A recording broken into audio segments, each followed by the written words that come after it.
Bapak Ibu umat Tuhan sekalian, matahari sudah mulai terbenam di ufuk barat. Kita bersyukur kepada Tuhan, akhirnya kita boleh berjumpa lagi dalam ibadah pertengahan minggu pada saat ini.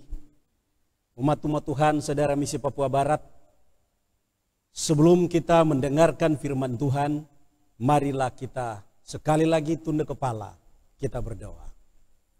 Bapa kami di dalam surga, dalam beberapa menit ke depan kami akan mempelajari firman Tuhan, menjadi renungan bagi kami dalam ibadah pertengahan minggu pada saat ini. Roh Kudus terangi pikiran kami, berkati firman yang akan kami renungkan. Campur tangan agar kiranya tidak ada halangan, dan biarlah ibadah ini benar-benar memuliakan Tuhan. Firman-Mu menjadi berkat bagi kami semua. Berbicaralah di hati kami ya Tuhan. Di dalam nama Yesus kami sudah berdoa. Amin. Umat Tuhan sekalian, tentunya kita bersyukur, kita berterima kasih, puji besarkan Tuhan. Oleh karena sudah melindungi kita, memelihara kita, setengah minggu telah kita lalui. Menjadi perenungan bagi kita pada saat ini. Bagi Anda yang membawa Alkitab di rumah Anda masing-masing, mari kita buka bersama di dalam kitab Perjanjian Baru, Injil Markus, pasalnya yang ke-8, ayatnya yang pertama sampai ayatnya yang ke-10. Sekali lagi, Markus pasal 8, ayat pertama sampai ayatnya yang ke-10. Perikop daripada Markus 8 ayat 1 sampai ayat 10 berbicara tentang Yesus memberi makan 4.000 orang. Di dalam Injil baik Matius, Markus, Lukas, dan Yohanes mencatat tentang mujizat Tuhan Yesus memberikan makan 5.000 orang. Tapi dalam Markus pasal 8 ayat 1 sampai 10, Injil juga mencatat Yesus memberikan mujizat 4.000 orang untuk makan. Mari saya baca ayat ini untuk menjadi perenungan bagi kita. Pada waktu itu ada pula orang banyak di situ yang besar jumlahnya. Dan karena mereka tidak mempunyai makanan, Yesus memanggil murid-muridnya dan berkata, "Hatiku tergerak oleh belas kasihan kepada orang banyak ini. Sudah 3 hari mereka mengikuti aku dan mereka tidak mempunyai makanan. Dan jika kusuruh pulang ke rumahnya dengan lapar, mereka akan rebah di jalan sebab ada yang datang dari jauh." Murid-muridnya menjawab, "Bagaimana di tempat yang sunyi ini orang dapat memberi mereka roti sampai kenyang?" Yesus bertanya kepada mereka, "Berapa roti ada padamu?" Jawab mereka, 7. Lalu ia menyuruh orang banyak itu duduk di tanah.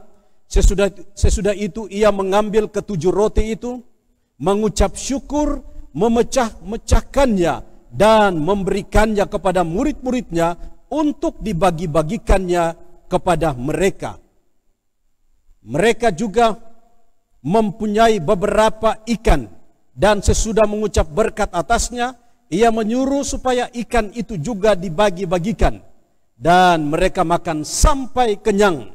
Kemudian orang mengumpulkan potongan-potongan roti yang sisa sebanyak 7 bakul.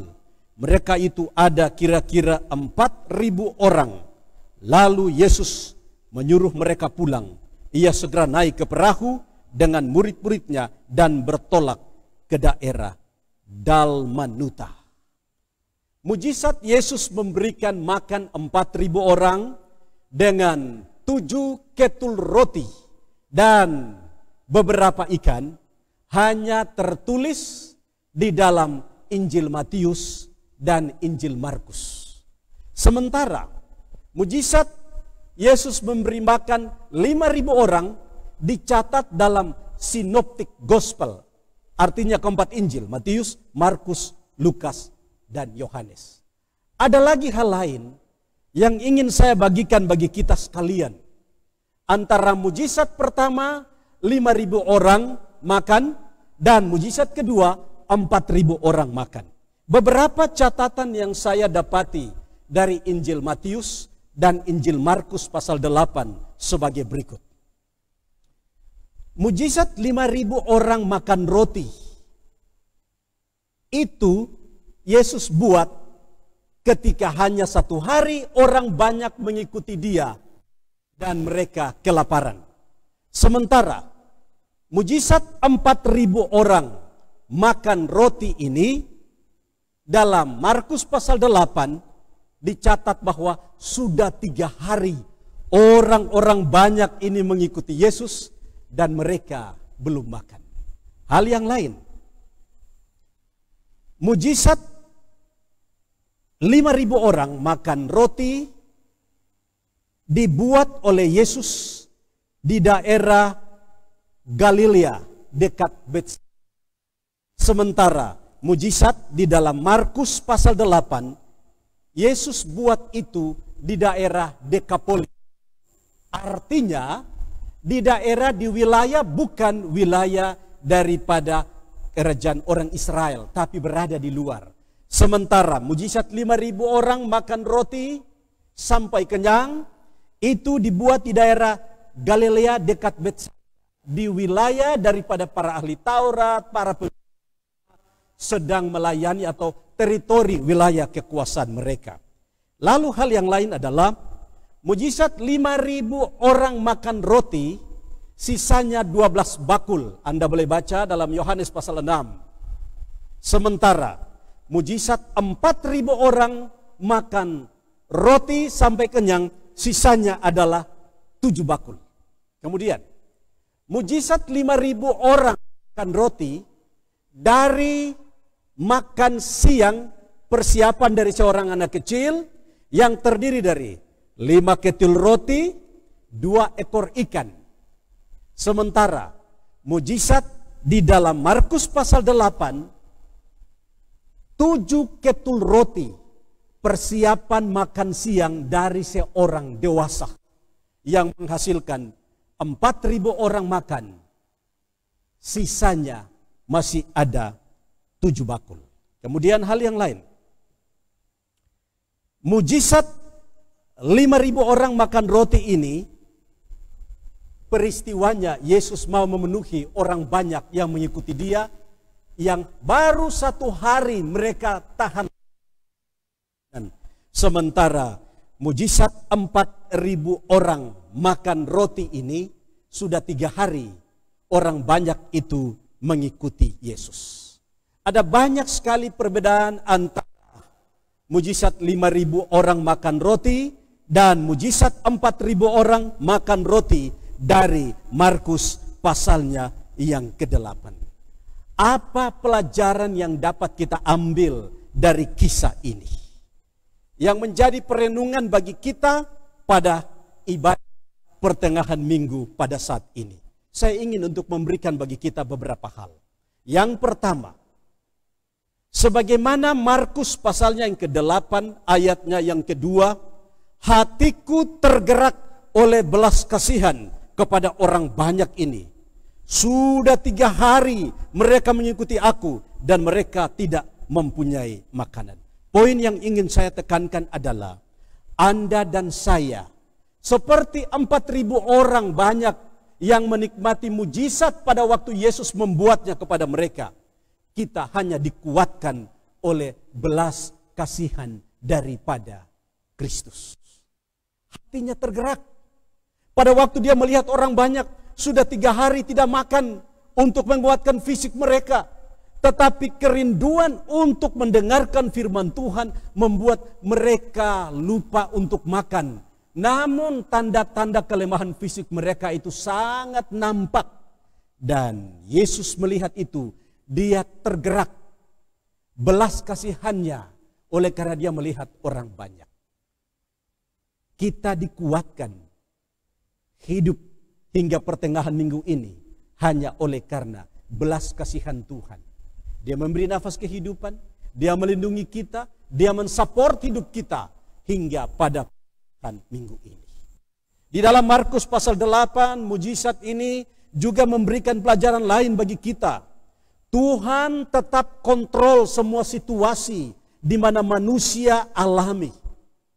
Mujizat sebelumnya yang Yesus buat di dalam Markus pasal 4, ayat 40, bila mana kita baca ayat ini, firman Tuhan berbunyi demikian.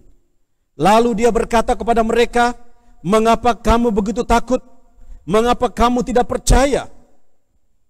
Adalah mujizat Yesus meredakan angin ribut di tepi danau. Itulah sebabnya Markus pasal 8 mencatat, pelajaran bagi kita adalah Tuhan tetap kontrol. Dia tetap memegang kendali, bahwa dia memperhatikan umatnya. Sebagaimana dia memperhatikan orang banyak yang sudah 3 hari tidak makan. Dan dia buat mujizat itu hanya melalui 7 ketul roti untuk memberikan makan kepada 4.000 orang. Kepada murid-muridnya dalam keadaan mereka takut ketika gelombang danau itu mengamuk. Mereka tidak berdaya, kehilangan harapan. Yang ada pada mereka adalah bayang-bayang kematian. Yesus bangun dan berkata kepada mereka, "Jangan takut." Yesus Kristus tetap pegang kontrol untuk semua situasi kita. Tuhan mengendalikan, Tuhan memelihara, karena dia lebih besar daripada setiap persoalan yang membuat kita takut. Sebagai contoh yang lain, di dalam kitab Wahyu pasalnya yang pertama, ayatnya yang ke-17 dan ayatnya yang ke-18. Suara yang sama yang kepada Yohanes, salah satu murid daripada Yesus, di dalam cerita Markus pasal 4, ketika pada saat itu gelombang yang datang menghantam mereka dalam keadaan takut, dan Yesus katakan jangan takut, untuk memberikan jaminan bahwa dia pegang kendali. Gelombang tidak akan menghabiskan hidup mereka. Suara yang berkata kepada Yohanes di Patmos, walaupun dia seorang diri. Ayat 17 dan ayat 18. "Ketika aku melihat dia, tersungkurlah aku di depan kakinya sama seperti orang yang mati. Tetapi dia meletakkan tangan kanannya di atasku. Lalu berkata, 'Jangan takut, aku adalah yang awal dan yang akhir.'" Jangan takut. Pada saat gelombang di atas perahu, murid-muridnya ketakutan, Yesus katakan jangan takut. Kepada Yohanes yang dibuang di Pulau Patmos, Yesus berkata jangan takut. Kenapa? Dia mau memberikan jaminan kepada murid-muridnya, jangan takut, karena Kristus memegang kendali. Bagi kita sekalian, bukan berarti kita memiliki iman yang buta, tetapi kita harus percaya kepada firman Tuhan. Masalah yang kita hadapi sekarang ini adalah ketakutan oleh karena wabah COVID-19. Mari sebagai orang-orang percaya, firman Tuhan, Yesus katakan jangan takut. Kenapa? Dia pegang kendali. Dia akan menyertai kita. Ini bukan berarti bahwa kita tidak menghiraukan semua standar yang dikeluarkan oleh pihak pemerintah, dalam hal ini dinas kesehatan, agar kita menggunakan masker, agar kita jaga jarak dan lain sebagainya. Tidak. Kita tetap mengikuti aturan yang ada. Namun ingatlah, jaminan firman Tuhan bagi kita adalah jangan takut, oleh karena Tuhan pegang kendali untuk setiap peristiwa kehidupan yang kita hadapi. Itulah sebabnya, seberapa sering kita melupakan kemurahan Tuhan. Seberapa sering ketika kita dalam keadaan senang, dalam keadaan damai, dalam keadaan aman, dalam keadaan tidak ada segala sesuatu yang membuat ketakutan, seberapa seringkah kita melupakan kasih karunia Tuhan? Pikirkan itu dalam kehidupan kita. Kita boleh jadi melupakan kasih karunia Tuhan. Kita boleh jadi melupakan kemurahan Tuhan, tetapi Tuhan tidak pernah membiarkan kita. Dia terus pegang kendali untuk setiap peristiwa kehidupan yang kita hadapi. Kristus tetap sama. Pelajaran daripada Markus pasal 8 ini, Kristus tetap sama. Dia yang sama yang telah membuat mujizat 5.000 orang makan dengan 5 ketul roti, 2 ekor ikan. Dia juga yang sama yang telah membuat mujizat 4.000 orang makan dari 7 ketul roti. Dia yang sama yang telah memberikan makan kepada 5.000 orang yang satu hari sepanjang hari mereka tidak dapat makan. Dia juga yang sama yang sudah memberikan makan kepada 4.000 orang yang selama 3 hari mereka tidak mendapatkan kecukupan makanan. Itulah sebabnya Yohanes pasalnya yang pertama ayat 17 dan 18, Yesus sendiri memperkenalkan dirinya kepada Yohanes, "Akulah yang awal dan yang akhir." Dia pegang kendali. Oleh karena dia adalah awal dan akhir. Dia itu adalah Alfa dan Omega. Sebelum Anda dan saya ada, dia telah ada. Ketika kita akan berakhir, dia tetap ada. Sehingga kita yakin dan percaya Kristus pegang kendali melewati masa-masa sukar yang sedang kita hadapi saat ini. Umat Tuhan sekalian, apa yang kita semua perlukan saat ini agar tetap percaya bahwa Kristus pegang kendali? Yang pertama adalah jangan pernah palingkan kepercayaan kita dari Yesus, karena dia tetap pegang kendali. Yang kedua, serahkanlah segala kekhawatiran kita, serahkanlah segala ketakutan kita, serahkanlah segala kebimbangan kita, serahkanlah semua yang membuat kita risau, yang membuat kita bimbang kepada dia. Karena firman-Nya dalam Injil Markus, dia pegang kendali. Demikian juga dalam buku Mazmur, serahkanlah segala kekhawatiranmu kepadanya dan percaya, maka Tuhan akan bertindak. Kita percaya Allah pegang kendali, Kristus pegang kendali, dan dia akan memimpin kita melewati masa-masa yang menakutkan ini, di mana wabah COVID-19 yang sedang melanda dunia ini. Yang terakhir, apa yang harus kita buat adalah menuruti firman Tuhan dengan mutlak tanpa ada kekhawatiran. Kita dituntut untuk menuruti firman-Nya. Kita dituntut untuk percaya dalam penurutan kepada firman Tuhan. Kiranya ketika kita masuk dalam ibadah pertengahan minggu ini, marilah kita ingat, Kristus pegang kendali. Dia sanggup membuat mujizat. Apakah melalui 7 ketul roti dan memberi makan 4.000 orang? Dia sanggup membuat mujizat dalam Markus pasal 4, meneduhkan gelombang laut yang pada waktu itu sedang menghantam keselamatan daripada para murid. Dia sanggup dan dia tetap pegang kendali, karena dia adalah yang awal dan yang akhir, yang memberikan jaminan keselamatan. Dia adalah tempat perteduhan kita yang terakhir. Tuhan kiranya memberkati kita. Biarlah kita tetap percaya kepadanya. Biarlah kita tetap menuruti firman-Nya. Karena Kristus memegang kendali segala kesulitan hidup, tantangan hidup, kesukaran. Dia akan pimpin kita dan melewati semuanya. Allah berkati Anda dan saya adalah doa dan harapan saya. Amin.